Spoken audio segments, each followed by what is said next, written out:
Action.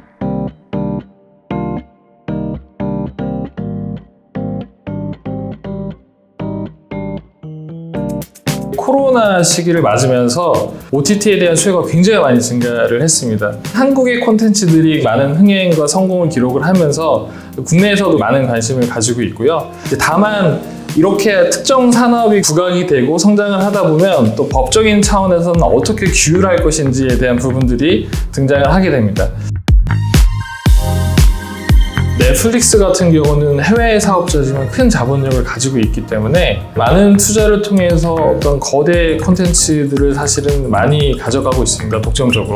그 과정에서 문제가 되는 것은 상당 부분 창작자 내지 제작자가 여러 루트를 통해서 권리를 누리기보다는 OTT 플랫폼에 종속이 돼서 이 양도 계약을 체결하는 게 문제가 되는 겁니다.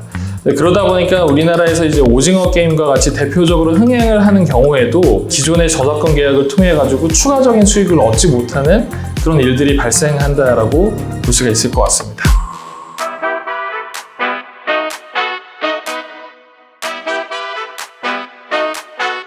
창작자가 사실 창작을 했을 당시에는 이 콘텐츠가 굉장히 흥행할 거라는 생각을 못하고 또 창작자는 사실은 그림이라든가 만화를 그리는 데 집중을 하지 이것을 사업화하는 것에서는 특별히 관심을 기울이지 못하잖아요. 최근에 고무신 작가가 아마 자살을 하면서 저작권 이슈들이 한때 불거진 경우가 있는데요. 그 전에도 보면 구름빵 사건이라든가 이런 것들을 통해서 보면 계약 단계에서 이런 저작권을 양도시키는 그런 계약들을 하게 되는데 이 부분에서 2차적 사업에 대한 전체 권리를 넘기게 되는 경우들이 발생을 하는 겁니다.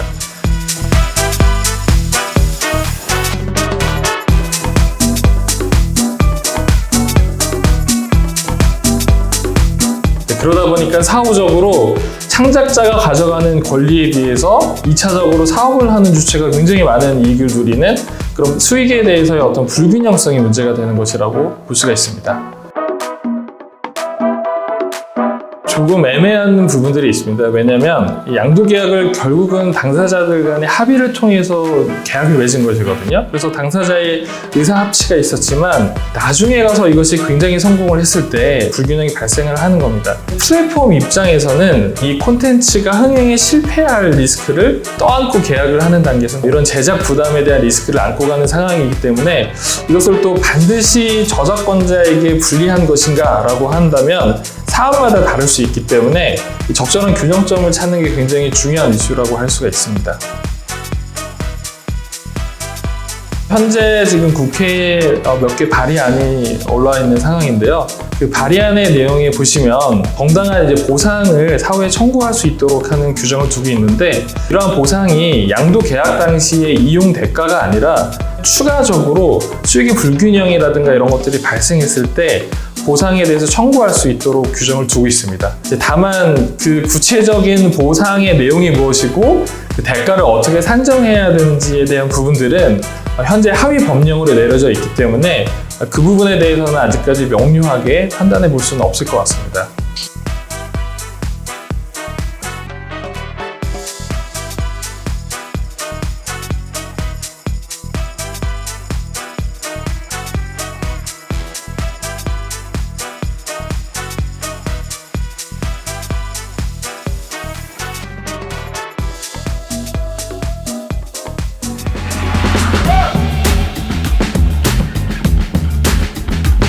전송보상 청구권 같은 경우에는 기존의 방송 사업자들이 방송 프로그램을 만드는 과정에서 일일이 사전 이용 허락을 통해 만들기 굉장히 힘들지 않습니까? 그러다 보니까 방송을 일단 만들고 사후에 정산을 통해서 보상을 해주는 제도를 지금 운영을 하고 있습니다. 이게 문제가 되는 게 앞서 말씀드린 것처럼 OTT 같은 경우에는 이것을 사전에 정산을 해야 되는 것인지 사후에 해야 되는 것인지 권리 침해에 대한 분쟁들이 있습니다. 왜냐하면 OTT의 입장에서는 이미 방송 프로그램이 방영이 됐을 때 저작권이라든가 아니면 관련된 창작자, 실현자들의 권리관계가 다 처리된 것이기 때문에 재송신하는 것으로 본다라고 한다면 추가적인 보상이나 사용료를 지급할 의무가 없다라고 하는 것이고요. 이제 반대로 이제 그 프로그램에 들어가 있는 음악과 관련된 저작권자들이 있을 텐데 그 창작자 집단의 입장에서는 사실은 저작권료를 청구하고 싶은 것이죠. 그렇기 때문에 이 부분은 아직까지 법적으로 완비를 하기 위해서 개정이 필요한 상황이라고 볼 수가 있습니다.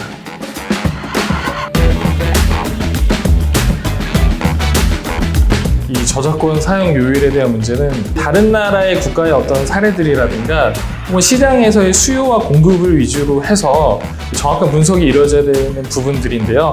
사실 이 부분이 명확하게 얘기하기는 상당히 어려운 부분이 있습니다만 이것이 IPTV로 갔을 때의 사용료율과 혹은 OTT 사업자에게 부과된 사용료율이 다르게 내려져 있기 때문에 이 부분에 있어서 지금 법적 분쟁이 이루어지고 있는 상황이라고 보실 수가 있습니다. 사실 사용료율을 정해놓은 것은 어떻게 보면 오히려 창작자들을 위한 것이거든요. 그러니까 최소한도로 사용료율을 보장받도록 하기 위해서 정부가 일정 부분 개입한 것이라고 한다면 그러한 측면에서의 공적 개입에 대해서는 좀 의의를 찾아볼 수 있을 것 같습니다. 사실 문화 분야 그리고 엔터테인 분야에서는 굉장히 많은 계약들이 이루어집니다. 다만 OTT 산업의 경우에는 아직까지는 표면적으로 그러한 측면의 불공정성이 내재되어 있다고 보기는 어려운 부분들이 있다고 보여집니다.